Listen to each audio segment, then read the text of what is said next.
I had never seen this, friends. This is a huge revelation for me. Tragically, it's going to sound mean to you. It should sound mean if the diagnosis delivered to me a little over a week ago by the oncologist that I had 2 tumors in my liver. What I'm about to say should seem mean to you if I should perceive that she was being mean to me. She wasn't. I'm not. She was being clinical. I'm being clinical. 90 to 99% of what we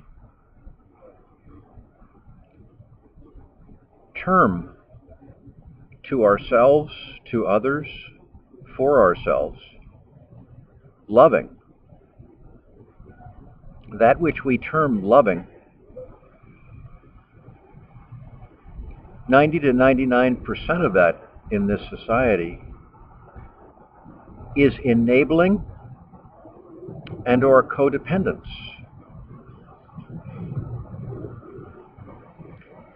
What we term loving is being nice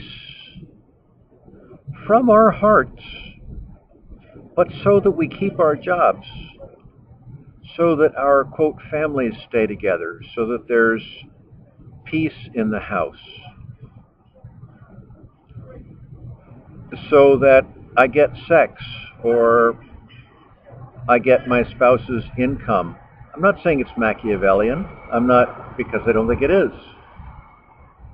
As in, it is not deliberately Machiavellian. But it's not loving, it's lusting.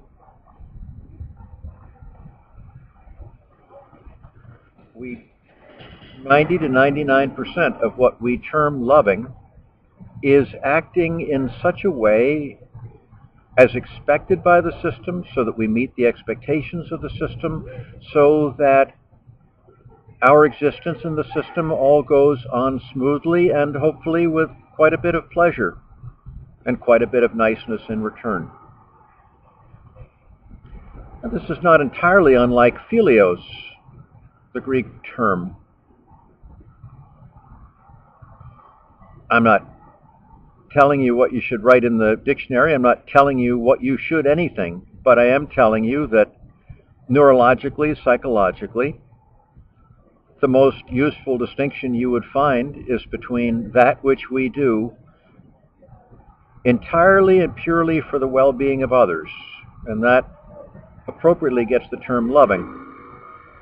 That which we do because it would benefit me or me and mine is much more usefully understood as lusting by whatever term. That which I do for the benefit of me or me and mine. Philios, if you will, for the latter. Agape for the former, but they are not the same psychological construct. They are not the same thing going on neurologically, and the rewards are different. The rewards for the kindest enabling, the kindest codependence is pleasure, is pleasantness. That's very different than the reward for loving, for giving oneself for those deeply in need, for the sake of doing it, for the sake of them. The reward for that is joy. They're not the same chemical concoction. They don't feel the same. They don't motivate the same. They don't cause us to act the same. 90 to 99% of what we do in this society that we understand as loving, it's enabling, including enabling the codependencies that we want to keep going.